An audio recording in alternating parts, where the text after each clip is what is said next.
Howdy, y'all. Welcome to History by Phillips. I'm Mr. Phillips. Today's video is going to be a tad bit different. I'm hoping this will kind of work. Hopefully, you're seeing a big old United States map like right here over my right shoulder. We're just going to take a look at the election history of the United States and how it comes about. So the first one that we're going to talk about is obviously George Washington becomes first president. Just so you can see how this works. So basically, if you see here, so for instance, Georgia, they have 5 votes for president. The way they determine that is your number of representatives and senators from your state. So ideally, you can figure out how many representatives they have, because we know each state has 2 senators. So basically, Georgia has 3 representatives and 2 senators, gives them a grand total of 5. Virginia, on the other hand, is a more populous state. Subtract 2 from that, that gives you 8. So they have 2 senators and 8 representatives. You add all these up, and they'll have a certain cutoff limit. If a president can reach that cutoff, or a majority, which means more than 50%, they'll become president. There's been a couple times where that has not happened. The corrupt bargain of 1828. Whoo! Andrew Jackson gets We'll talk about that here in the future. In the future, let's take a look at last year's election. There are some notables in there. All right, so if you're curious what's going on here, the red, that means Republican. These states voted for are typically Republican. And these blue states are Democratic. So, for instance, let's look at Tennessee here. So Tennessee, we get 11 votes for the president. That's because we have 9 representatives and 2 senators. It gives us 11 votes altogether. But if you look at these big states like California, they get 55 votes. The most populous state in the union. 53 representatives and 2 senators. Texas, same thing. They got 36, so that means they got 2 senators and 34 representatives. You got these big states like Florida, New York. That's why when you see these presidents campaigning, they're trying to spend a lot of time here in California. Like, Donald Trump won't spend much time in California because it's pretty much given they're going to vote for the Democrat candidate anyway, so he'll kind of cut his losses there. But he'll spend his time like in Texas, make sure he's going to get this state, Florida, Georgia, some of the South. The South is typically Republican in nature. But these candidates, they go to these states trying to win these votes. Now let's look at this. This was in 2016 between Donald Trump and Hillary Clinton. Donald Trump won the election, but however, take a look at this. These numbers right here. Hillary Clinton had more votes. So why was Donald Trump elected president? Well, in our republic, this is why we have a republic. It's not based on who gets the most votes. It's based on who gets the most electoral votes. One reason why Hillary Clinton got more votes is she pretty much controlled these major cities. You got cities over here like L.A., Sacramento, New York, where millions of folks live in these cities. If you break it down by county, however, Donald Trump won about 90% of the counties. Hillary Clinton was very popular in these big cities where they have millions of folks voting. But pretty much the rural counties and, I don't know, the simple folk, I guess you can say, folks like us, well, he just couldn't get along with Hillary's ideas that well. But typically, the cities voted for Hillary Clinton, which would give her a lot more votes. So, for instance, she may have won all the votes in California and has the most people. But once again, California, there's only allotted 55 votes. So she could have won every single vote in California and gave her like 100 million votes or whatever. Well, not that many, but could have had all the votes. But California can only allot 55 points to the president. And today, the first one to reach 270 votes, electoral votes, will win the president. The way you come up with these numbers is you add these. So Donald Trump, he won all the red states. So if you add up all these red states, that's how many electoral votes he got. The first one to get to 270 will win. Hillary Clinton, you can see here. Here's some of these other folks that ran for president. Obviously, they didn't win a state, but they did gain some votes.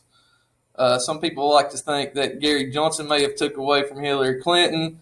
So did Jill Stein, so on and so forth. But I digress. Let's look at another one. Same thing happened with George Bush when he beat Al Gore.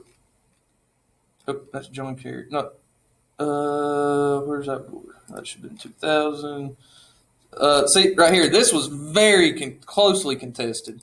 The difference of 500,000 votes between the two. There's a big issue in Florida. They thought there's some corruption going on in Florida.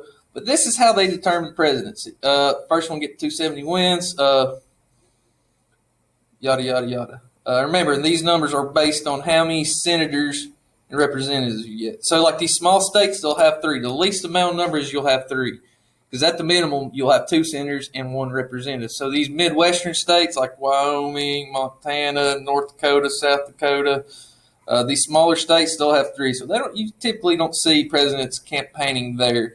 Because their votes, I don't want to say they don't matter, but would you rather spend your time campaigning somewhere where you can only get 3 votes or somewhere like Missouri or Ohio or Indiana? A lot of these folks like to refer to these as the battleground states because they often determine who's going to become president, the way these folks vote.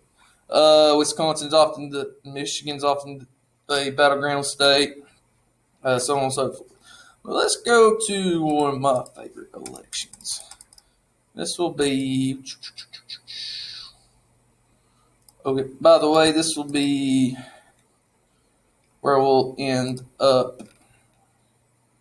Here, Ulysses S. Grant. He was a general for the North in the Civil War. He'll be the last person we talk about in this survey of U.S. history. Here's what he won. Once again, you might notice some of these states are blanked out just because we haven't settled them. They're still new territories. We'll be talking about Lewis and Clark, how they explored to the west, and for Thomas Jefferson surveyed all this land, yada, yada, yada. But let's go to my favorite election to talk about.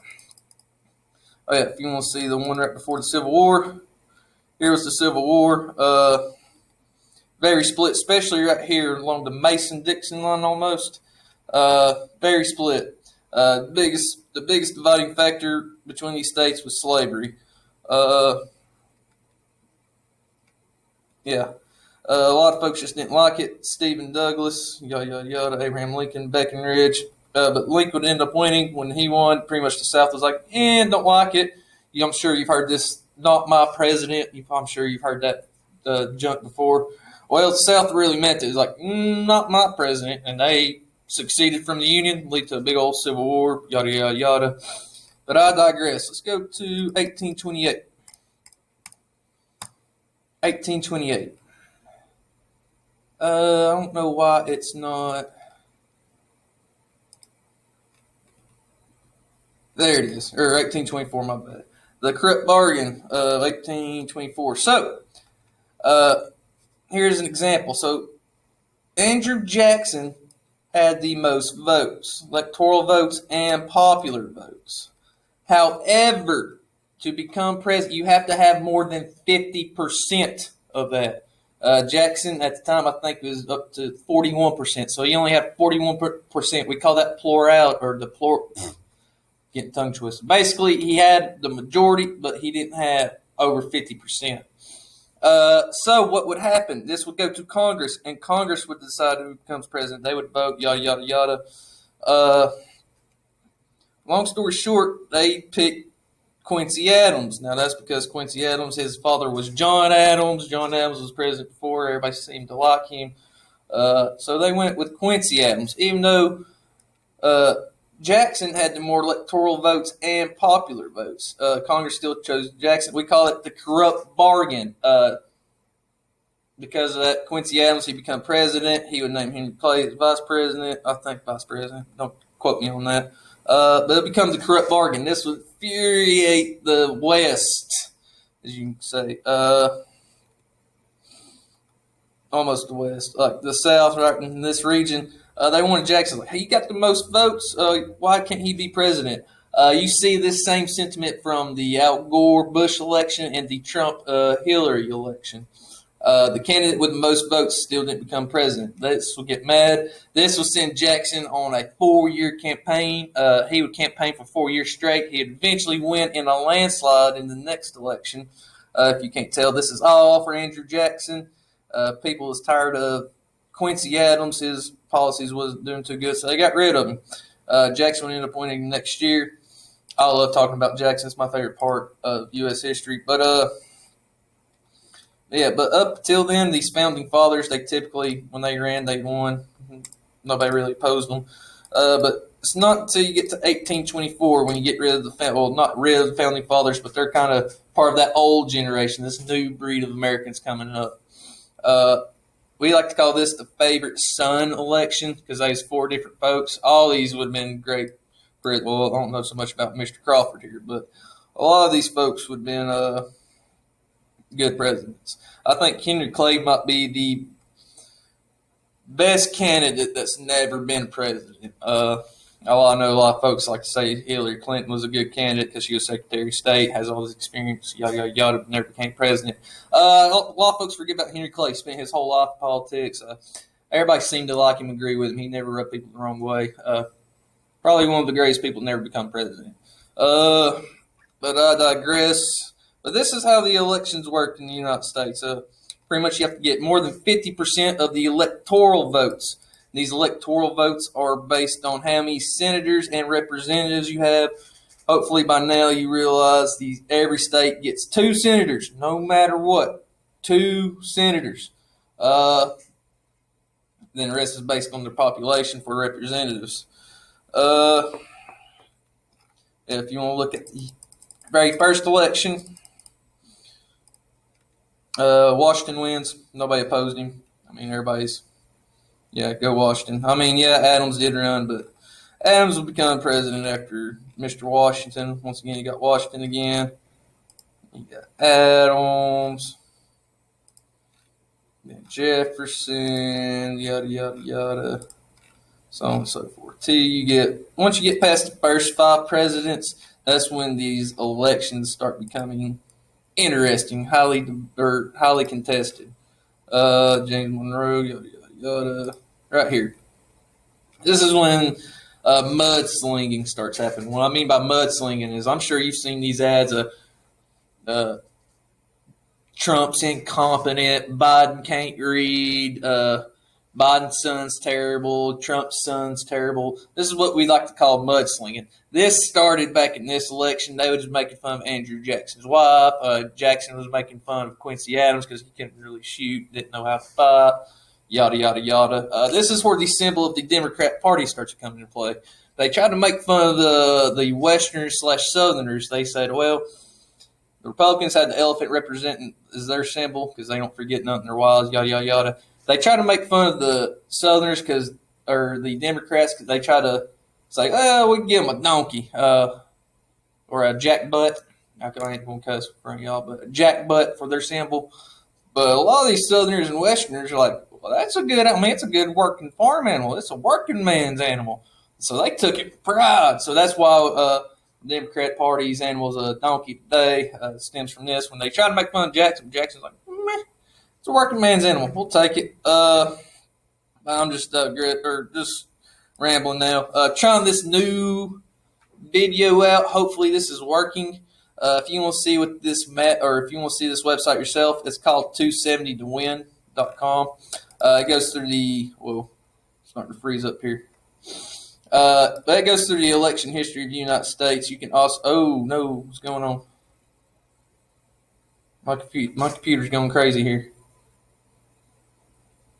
Okay. But you can go through this, check it out for yourself. They've got the Senate. Let me see how the Senate's doing. The House of Representatives, the governors, so on and so forth, and how the state's voting history and trends by state, who represents me, like all this stuff. It's called 270win.com. It's got a sliding timeline, so you can check it out. The ones to make note of should be last year's election, because that's where Donald Trump won, got most of the votes, but Hillary Clinton had more votes. That's because typically these big cities like New York City, LA, Sacramento, like all these big mega metropolises, all those kind of places, they typically voted for Hillary Clinton. And those places have like tens of millions of folks living in them. So that's why her votes kind of went up that way. But for the most part, Donald Trump won most of the counties, like rural counties and smaller cities, stuff like that. For everyone to check out, 1824. We'll be talking about the corrupt bargain here soon, probably toward Christmas. Jackson at Christmas, baby. Can't wait for Jackson. Don't know, I love Andrew Jackson. You either love him or hate him. Everybody thinks Donald Trump's, he says what he wants. He does, just says it how it is. He ain't nothing, but Jackson make him look like a little choir church boy. Jackson, he's the only president who's been in duels, shoot people, you name it. I digress. This has been History by Phillips. This is mostly just to test out this new style video. Hopefully everything's working. You still see that map. The website's 270towin.com. Check it out if you want. Don't forget about your test. Your test is up today. Your test is list and describe the three branches of the U.S. government that's laid out by the U.S. Constitution. And don't forget your other essay about pretty much summarize the 7 principles of the United States Constitution. A lot of you folks, and you need to keep in mind when I say republicanism, I'm not referring to the Republican Party. All you folks are messing up on that. When I mean republicanism, I mean we elect leaders to represent us, the nation as a republic. You might do better if you looked up what is a republic. You might do better that way. A lot of you students got to go to your home school tomorrow for testing. Make sure you show up for that. I digress. I don't think there'll be any videos tomorrow because I'll be here proctoring these tests for the Edgemont students. I think Cosby's got a test tomorrow. Northwest, I think your stuff's been canceled for the rest of this week. Everybody's remote over there. That's all I can think of. Make sure you log on to Google Classroom every day. Make sure you're doing your admentum work and make sure you do your essays. But this has been History by Phillips. I've been Mr. Phillips. It's been great talking to y'all, and I will see y'all next time. Peace.